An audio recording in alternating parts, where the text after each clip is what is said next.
So let's have a look at this. Yeah, recording in progress indeed. Hello and welcome to Completely Electrical STEM Show. Today going to be having a look at the electrical installation certificate that you'll be filling in during your AM2, your 2S, your 2SE, to what you ever want to be. Let's have a look. So I'll edit out this share screen bit later. Boom. So you should be able to see the certificate. Now, if we go back a page, it says somewhere, oh yeah, the certificate is only valid if accompanied by the schedule of inspections and the schedules of test results. Depends on how many boards you got, really. But it means that, and that's talking about the condition report, but it applies to the electrical installation certificate as well. And it means that the electrical installation certificate is only the first 2 pages. The rest of the entire package that you have to hand over is the schedule of inspections, which is the tick list thing that we'll go through in a minute, and the schedule of results, which is all the circuit details and the recorded results. So let's have a start with the electrical installation certificate, page 1. Now, it's mostly self-explanatory, this page. I've got to say it's quite straightforward. But you know, if it's the first time you're ever filling one out, it's still going to be a little bit daunting. So let's break it down. Details of the client. You need to know who the client's name is and where they live, and you put that information there. Installation address. So where is the electrical installation? Put the address down. Description and extent of the installation. I've only got a little box here, so we're not looking for war and peace.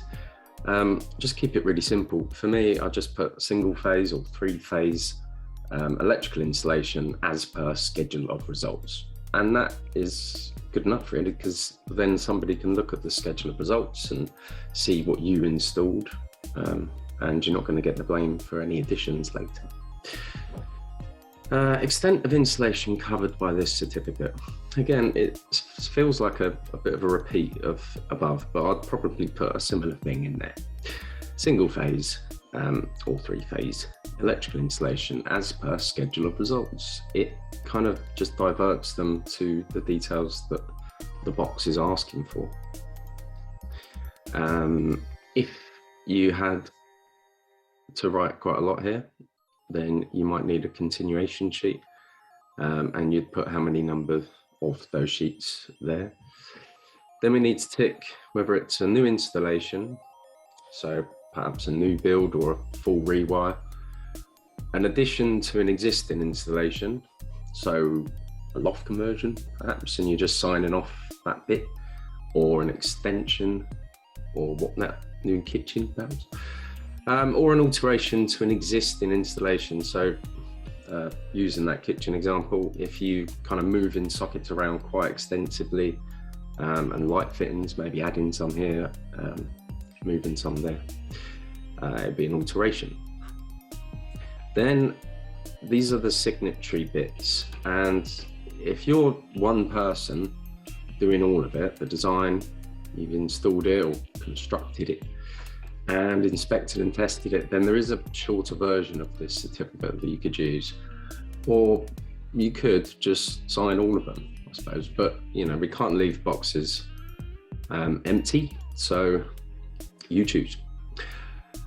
You've also got to play the I/we game and just delete the things that are appropriate. So if it is just you're the designer and it's not a we, like you and someone else, then just delete as appropriate. And there's a few, you know, plurals here to get rid of. One there.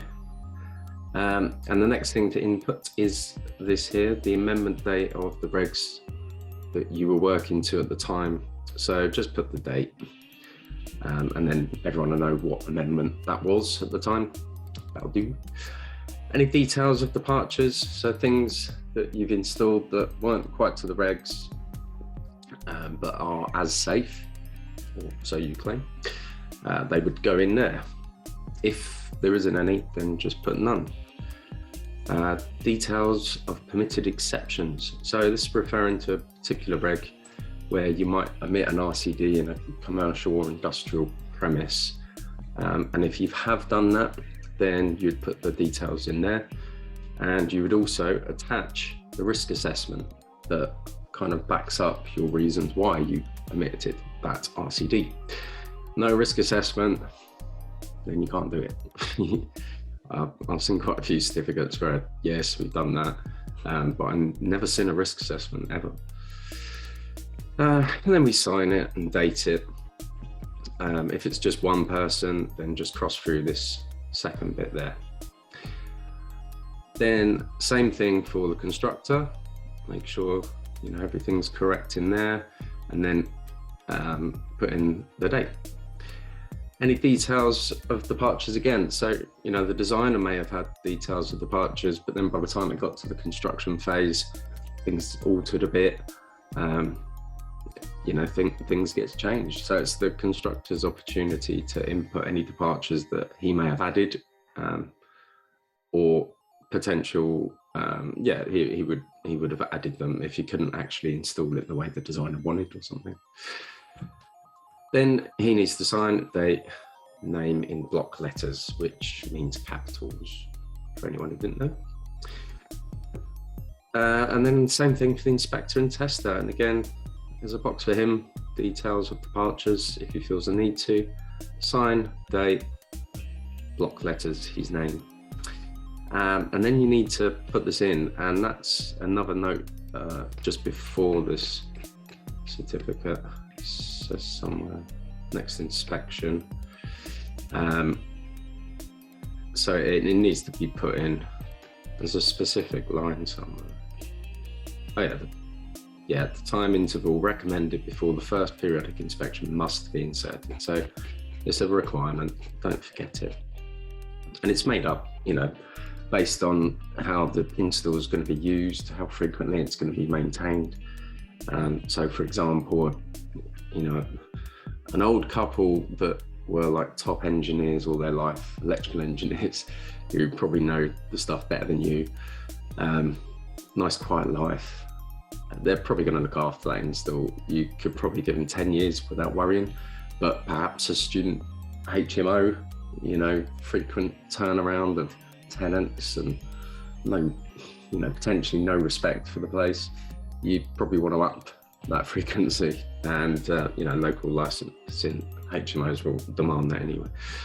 But you just need to kind of think about how the install is going to be used and decide a time, but it must be inserted. And don't forget to correct these little bits here, the plurals, and whether it's years or months. Page 2. So first off, we've got more details about the people who sign on page 1. So names and addresses, and if it's just one designer, then this box here you don't have to fill in, but don't leave it blank. Either put NA in these boxes, not applicable, or strike them through, or basically stop people writing in it afterwards. Same thing for the person who installed it and the inspector. Then it moves on to supply characteristics and earthing arrangements. In the UK, it's most likely going to be a TNS, TNCS, or TT. The other two, you're not going to come across much.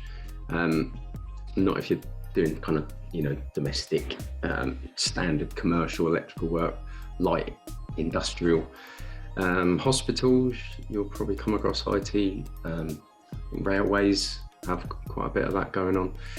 TNC, you need a special license for that one, so I've never come across one. But you need to look that up. Either ask your supplier, they'll tell you. Sometimes you can just look at the cutout and make a guess for your assessment. It will be very clear. If the earthing conductor is into the neutral of the cutout, it's TNCS. And if it's connected to the sheath, then it's TNS. But in the real world, it's actually a little bit more grey than Number and type of live conductors. So if it's a standard UK domestic supply, it'll be one phase, 2-wire, because we're only talking about the live conductors. So, you know, the line and neutral. If it's 3-phase in the UK, 3-phase, 4-wire. So live 1, 2, and 3, and the neutral. And just tick the one that's appropriate. Confirmation of supply polarity. We shouldn't really tick this yet because we haven't confirmed it. But once you have, you tick it here. So, you know, same with these parameters here, you know, you're gonna have to come back to this later after you've actually done the test. Here we've got U or UO, so line voltage or line voltage to earth. So single phase, you're gonna be crossing out U and putting 230 volts there. 3-phase, cross out the UO and put 400 there. Frequency is 50 Hertz in the UK. Respective fault current and external loop impedance, those are what you measure. So once you've done all your dead tests, then you'll go on to these tests. Supply protective device. Really, you just need to ask the DNO. We're not supposed to open it all up and have a look what fuse is in it to check and stuff. So unless it's written on the side, you'll have to inquire about that. For the purposes of any assessment, that'll be given to you. And if it's not, just ask for it. You know, you're not supposed to, you're not going to know that, are you? Other sources of supply, if you've got backup generators or maybe PVs or wind turbines or anything really, any other sources of supply, tick there and detail it on the attached schedule, which obviously you'd have to attach. Means of earthing, is the supplier or distributor providing you an earth? They are in the case of TN systems, but if it's a TT system, then you'll be doing it, or the electrician. So tick as appropriate. If you've put your own earth electrode in on the TT system, you tick here. If it's a TN system, you're probably going to be ticking there. Maximum load for purposes of assessment, probably be done for you that.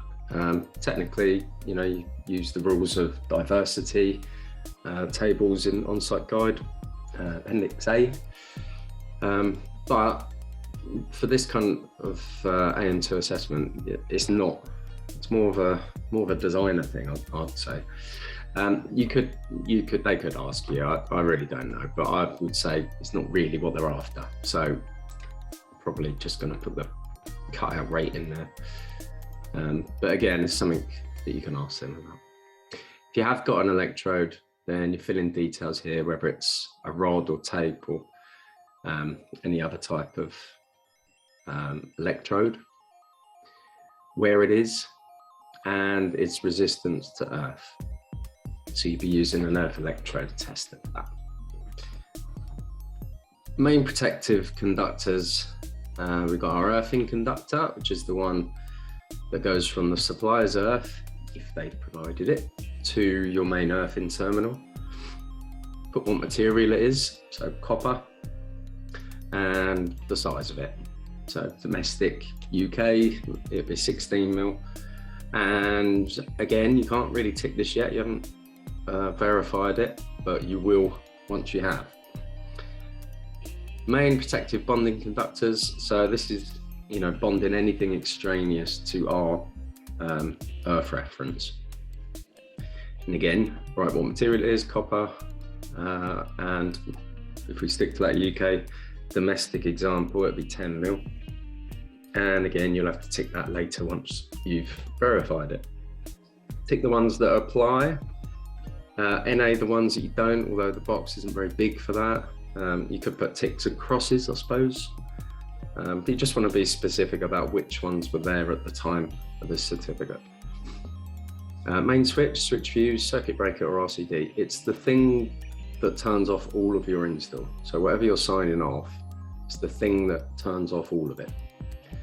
So sticking to that domestic example, it would be the double pole red main switch in the fuse board, probably, unless you've got an external version just before the fuse board, but it's the thing that turns off the whole house. where it is. So if it's at the mains intake, just put mains intake. If it's located somewhere else, then just explain where it is. BSEN number, for those domestic main switch isolators, that's 60947-3. But again, you're just trying to identify the thing that's turning off your install, and you'll need to find the BSEN numbers, always written on the side of them, how many poles there are. So for that domestic example, it'd be 2-pole because it switches the live and neutral together. 3-phase could be 3-pole, could be 4-pole, depends on the make, depends on the system. Then you write the current rating in there. So I'll just stick to that domestic example the whole way through, I think. Current rating would be 100 amps. Fuse, device rating or setting, well, it's a switch, so it's not got a fuse rating. So I'll just put NA there. Voltage rating, I think they're 250 volts, them ones. But again, this is all written on the side of these devices. So, and if not, you know, a quick Google search at the manufacturer on their website, quickly tell you all this stuff. This one, you only fill it in if it is an RCD main switch. So if you haven't got an RCD main switch, it's just NA, NA, NA. You know, you might find them on a TT domestic supply. But yeah, just look at what you got. What's the thing that turns off everything? Comments on existing installation. For purposes of AM2, it's just going to be none. Any electrical inspection, test and assessments, probably none. But you know, if this was an addition, say you've just done an extension and you're signing off the extension and you've got something to say about the existing installation, and that's where it goes. Schedules, the attached schedules are part of this document, and this certificate is valid only when they are attached to it. So you need to enter the number of schedule of inspections you've got on this document and how many scheduler test results. So you're going to need a scheduler test results for every single board. I'll probably say the same for the schedule of inspections. Okay, page 3. So this is the schedule of inspections. This is our wonderful little tick list. And I quite like it actually at the end of a job to slow it all down and go through it all and make sure you haven't missed anything silly. Starts with the intake equipment. So the service cable, the service head, earthing arrangement, meter tails, metering equipment. If there's anything wrong with any of that, we just have to contact the supplier. We can't get involved and fix it. We're not allowed to touch their stuff. And if you haven't energized your install yet, you're going to have a difficult conversation with the client when you tell them that technically you can't liven up until it's fixed.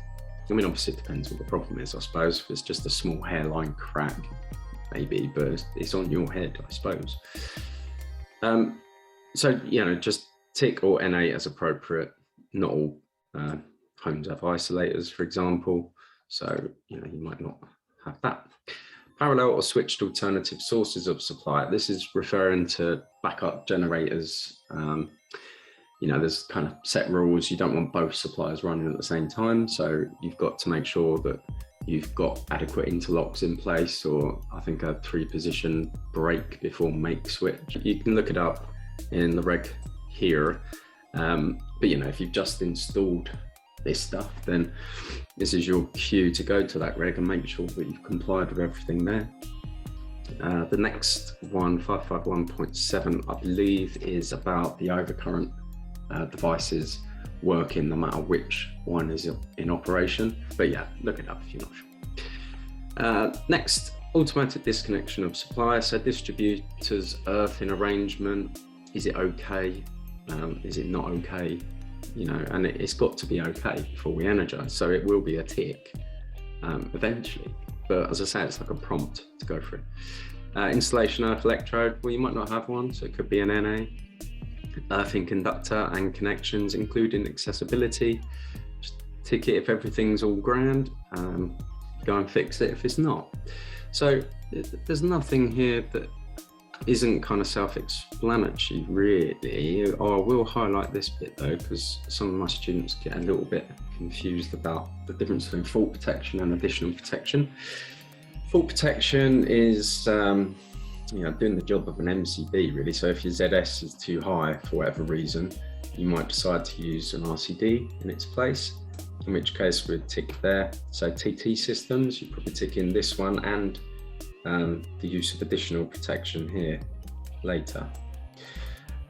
So yeah, if you just use in the RCD for additional protection, which is most of the cases in like a domestic situation with a TN system, TNCS or TNS, then you put NA there, but you will tick this one here. So RCD is no, sorry, that one.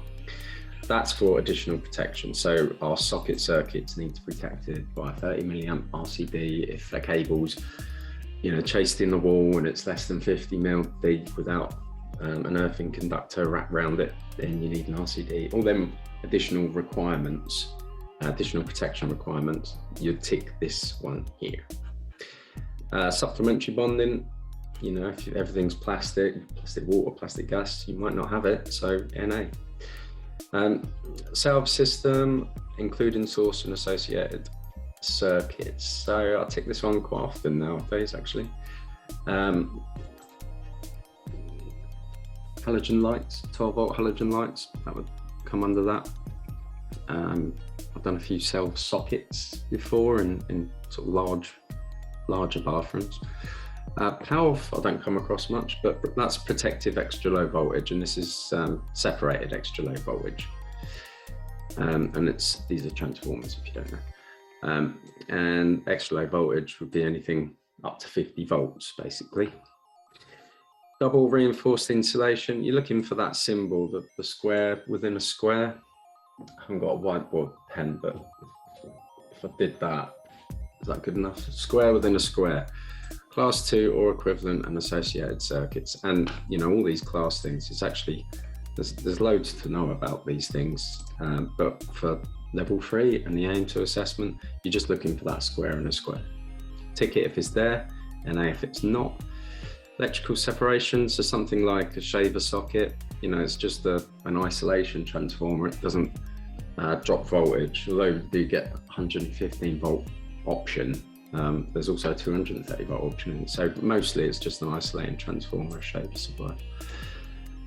Tick it if it's there, NA if it's not.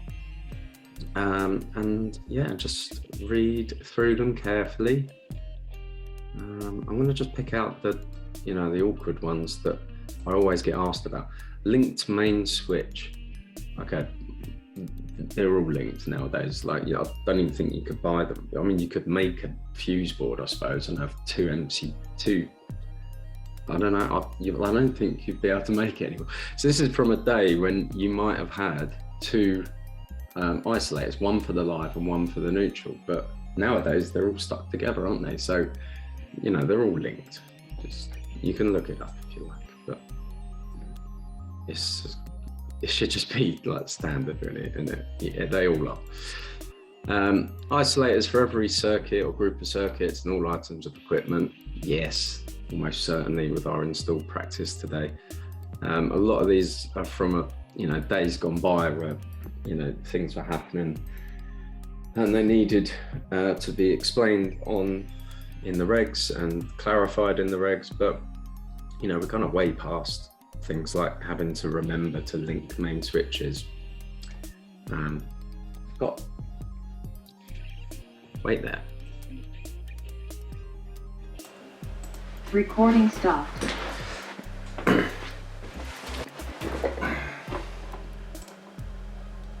Recording in progress. Yeah, so this is what I'm talking about. So this is a linked main switch. You can see that actually it's just two stuck together, and if I split them apart, that's probably what you'd see. And a similar thing happens with our 3-phase breakers, and I have pulled this one apart. You can see it's just 3 single-phase MCBs stuck together, and this bar links them all together. Because it'd be dangerous, wouldn't it, if you had one cut out and not the other two? Same if you had the neutral cut out, but the live didn't. It'd be dangerous. So we need them linked, and that's why I think some of these are, I don't know if I want to remove it, but it's kind of obvious. Maybe it should just automatically be a tick. I don't know. I'm not really sure what I'm trying to say here. Moving on. Suitability of enclosure for IP and fire ratings. Has it got right IP enclosure ratings? Here's your references. 416.2, so IP4X, IP2X, those kind of things that you're looking for. Protection against mechanical damage, yeah, that's easy. Oh, eddy currents, cure. Everyone's favorite thing on social media at the moment. So, you know, your live and neutrals need to go through the same hole.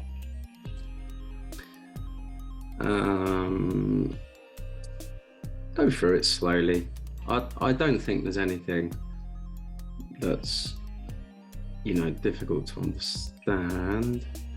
Means of switching off for mechanical maintenance, so things like, you know, switch fuse spares, fan isolators, right next to the load or appliance. That's what we're thinking about. Emergency switching would be anything with a big red button, you know, DOL, you know, class that as emergency switching. The stop buttons around workshops. Functional switching, almost every install has that. It's, you know, light switches or socket switches and that. Firefighter switches, they're pretty unique, I suppose.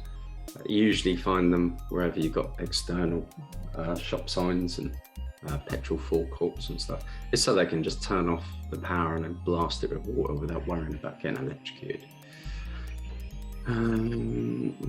Those are pretty self-explanatory. That I would say a DOL falls under as well, because it's got the under voltage coil. So when you press that green button, it powers up the coil and it pulls all the contacts in place, and it also pulls in a hold on contact, which is great. And then if the power goes, that drops off, and the only way it's going to re-energize if you press that button again, because we don't want motors spinning on their own, you know, just suddenly. So if you had a power cut and then just suddenly came back on, it, you know, cut people's arms off. Terrible. That's it really. I don't think there's any that my students are going to go, no, I didn't explain that one, Craig. I think they're all pretty self-explanatory. Now, don't forget to put your name, sign and date. A lot of people forget that. Because remember, these are 3 documents really: schedule of inspections, electrical installation certificate, and schedule of test results. So they all need their own signature. So here we've got the signature there for the schedule of results. Now it's pretty inconvenient doing it on this. I can do that, but with the magic of television, I can do something else instead. So I'll just stop this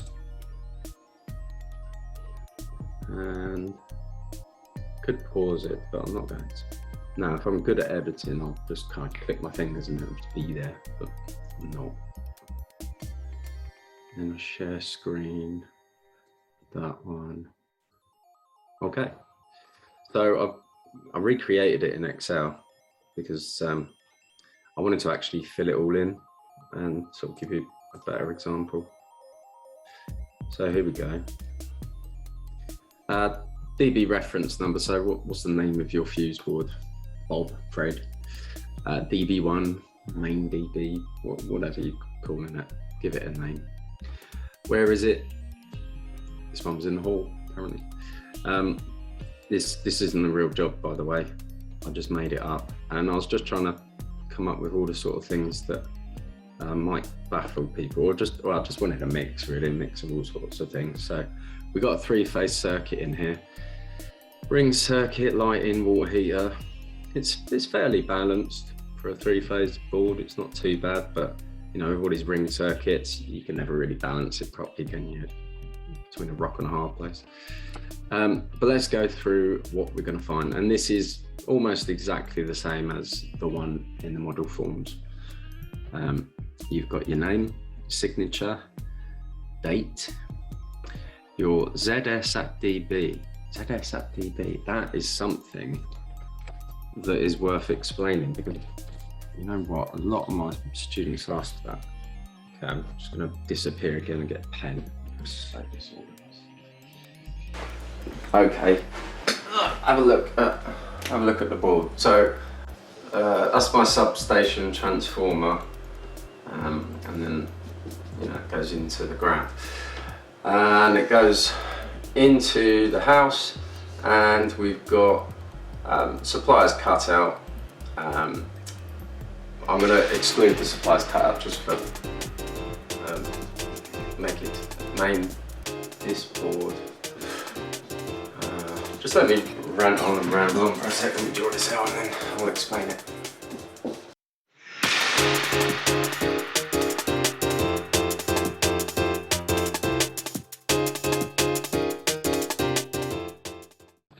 But that's what it means. If this was directly connected at the source, then this means ZE. It's just the earth fault loop impedance at that point. And the prospective fault current goes there as well. Once you've got supply polarity confirmed, you can tick that. And if you have 3-phase, you need to check the phase sequence as well. Make sure live 1, 2, and 3 are in the right order or the right direction. Details of circuits and or equipment vulnerable to testing. This is like a heads up for the next guy who does the inspection and testing, so he ain't looking for all this stuff. Anything sensitive to having 500 volts shoved off it should be listed there. So nowadays that's getting an extensive list. LED lights, smoke detectors, salve lighting I've got here. Any kind of sensors really, anything electronic, anything that's going to cause dodgy readings. So neons in the circuit, because they're really annoying, aren't they? If somebody's fitted a switch view spare somewhere and buried it behind a cupboard and it's got a little neon on, I'm driving mad trying to find it. So list it all there. Number one, you're going to potentially damage it, but number two, just help your fellow brothers and sisters out. On the right hand side, we've got details of instrument used. So this is the serial number of your test equipment. Nowadays, it's usually all in one box, but back in the day, back in the glorious days, we had separate little yellow boxes. I specifically say yellow boxes because everybody had them. And I miss my yellow boxes. I was stolen from me. Anyway, circuit number here. So for a 3-phase board, this is how I do it. And I've seen people do it all sorts of different ways. And I can't get any agreement from anyone really as what's the way to do it. It just needs to be very clear about what you're saying. So I've gone through different examples actually along the way here. So I'll explain as I go through. So the numbering first. It's the first way of a 3-phase board, and you get 3 of each for each way. So it's the first way, so 1, 1, 1, and then it's live 1, live 2, live 3. So 1L1, 1L2, 1L3. So you would say this is a 4-way 3-phase board, okay? Because we've got 4 groups of 3. Or it's a 4, 8, 12, 16-way board if you're just going to use single-phase circuits. But that's how I number it. 2L1, 2L2, 2L3, 3L1, 3L2, 3L3, 4L1, 4L2, 4L3. Because if you're using a mix of 3-phase and single-phase, it just seems a bit easier to make sure you connect up your 3-phase circuits in the right place. And these circuit details, I've seen people just dash out the top line and the bottom line and just write the details in the center line. I'm fine with that. As I say, as long as it's quite clear. If you shade out those lines there, then nobody's going to be able to try and fit a circuit in there. And hopefully they'll open the fuse board cover up and be able to work out what's going on. But as I said, I tried to put a few examples of how you could do it.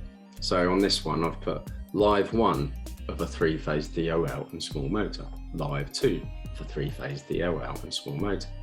You know, it's a lot to write in, but it's quite descriptive. Then I ummed and ahed about this bit, because technically you've got a 60898 in every single one. We've just seen, haven't we? Look, we've got 3 of them. 1, 2, 3, and they're just glued together. Brilliant. So, you know, should you put 60898 in there? Should you not? It's just got to be clear. As I say, it's a 3-phase circuit. We're all expecting a 3-phase breaker. You know, that it's going to be pretty clear, isn't it? If you open up that board and see what's going on. And the fact that it says 3-phase there, you'd expect 3 circuits to be taken up. So, you know, I think maybe people think about this too much, me included.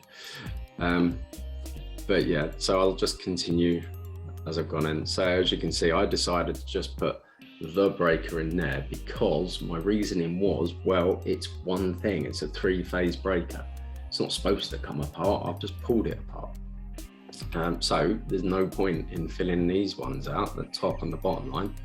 It's a 60898, C-type, 16 amp, 6 kA current rating. Yeah, it is as well. And then max permitted ZS from the regulations. Now in your assessment, your AM2, what they want to see is that demonstration of knowing the difference between the regs values and the on-site guide values. And it's, you know, it's about temperature really, assumed temperature. It's kind of limiting temperature. So 1.37 is when the cable's at its limiting temperature, but we're not testing at that temperature. We're testing at ambient temperature, or, you know, thereabouts, 20 degrees. And so we need to convert that into the max ZS for 20 degrees.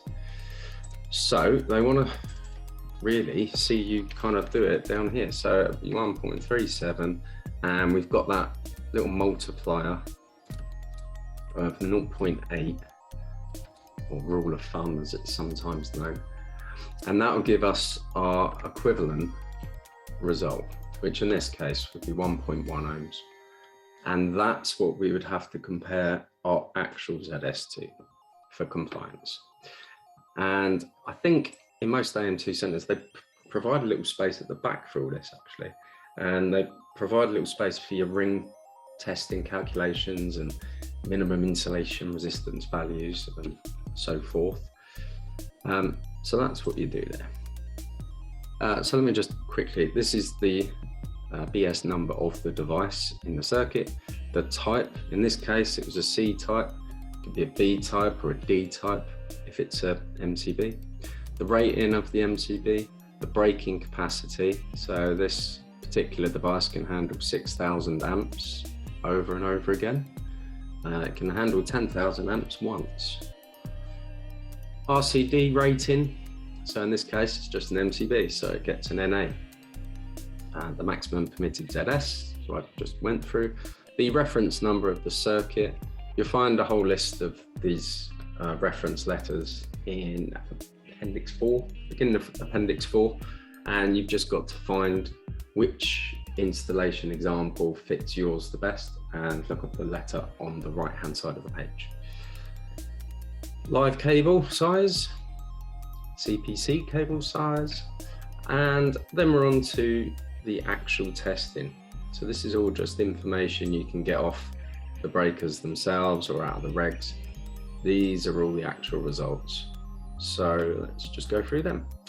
This first 3 here, this is for ring final circuit continuity. So if you've not got a ring circuit, it's NA. This box here, this is our continuity of our CPC. Most of the time, I'd probably recommend using the R1, R2 method wherever you can, really. It's kind of the same as the R2 method. It's just we're using the live cable as our long lead, because it's already there, and it makes sense. Plus, we get the optional benefit of checking polarity as we do it, as well as functionality. So we can operate light switches and things like that and see the reading go and come back. So we're improving functionality, polarity and continuity all at the same time in this method, which is you know, what it's about really, isn't it? Speeding it up. Incidentally, I put 3 R1, R2 values here because, well, there are 3 cables. I felt, you know, this is one of them discussion points for these 3-phase circuits. Should you put the individual R1, R2s in? And I thought, well, why not? You know, why wouldn't you? NA for R2, because we only have to do either this one or that one. We don't have to fill in both. This box is insulation resistance, and it's asking for the test voltage. Now, for all circuits, you know, single phase, 3-phase, it's going to be 500 volts. This is a pressure test. You know, you can't mess around with 100 volt insulation resistance test and 250. You know, 500 volts. That's what it says. Do it. And you're testing between live conductors and live conductors to earth, which means live to neutral, live to live, neutral to earth, live to earth. You've got to do all the combinations. For initial verification, we do not join live and neutral together and test to earth and accept that as acceptable. It's not acceptable. Very clear in the regs. It says between live conductors and live conductors to earth. In guidance note 3, it says you can join live and neutral together, but they're probably talking about periodic inspections where the thing's already running and you just want to check that the earth's still all right. I don't know, they need to clarify it really, but I can tell you now, when I worked for a DNO, if we were turning on a substation for the first time and we didn't test these things, I think it'd be instant dismissal. It's dangerous, can't be done. Then we've got insulation resistance, you know, our actual values. So live to live, that means either live to live. So in terms of 3-phase, it'd be the lowest one of the live to lives. Could mean live to neutral. And this is live conductors to earth. So it could be live to earth or neutral to earth. And we're just going to record the lowest value out of those tests. We would hope it all goes over range like it did on this one, but the minimum value is 1 megohm, but anything under 20 megohms should be investigated. Quite frankly, I'd expect a lot more. If you've got a really huge complex, then it's going to drop naturally. You know, the more insulation you've got on the system, the more leakage there'll be. So, you know, it depends on the size, but for a house, it's definitely expected to be over range. Otherwise, you know, something's gone wrong. Probably some burns in the cable or something. Polarity tick, actual ZS, and for your assessment, you're going to be calculating this. So you would have done an accurate R1, R2, and then you get to measure your ZE later, and you just add the two together. In the real world, you know, I'd actively encourage doing live ZS testing for a multiple amount of reasons, but for the assessment, just calculate it. Ring circuit, you know, this one had an RCBO, so BSEN 61009, type B, 32 amp, 6 KA braking capacity, 30 milliamps operating current for the RCD. It's got same ZS as a C-type 16. Would you look at that? Reference method B again, 2.5, 1.5, so classic kind of ring circuit. And these are the ring readings. And, you know, don't forget to put them little kind of prediction calculations in. So your little R1 plus your little RN divided by 4. That'll tell you your big R1 and big RN, or your live neutral figure of 8 reading that you're going to expect, or thereabouts. You know, it's never going to be the same all the way around the ring. And if you want to predict your R1, R2 reading, it'll be little R1 plus little R2 divided by 4, and it should come out to that. I haven't actually checked that yet, but it's 0.22. Yeah, I think that's right. Someone will tell me, I'm sure. RCD disconnection time. So this is, we've only got one box here, but you know, if you remember your RCD testing, we do half times twice, 0 degrees, 180 degrees, we do 1 times twice, 0 degrees, 180 degrees, and we do 5 times twice, 0 degrees and 180 degrees. So what do we put in that box?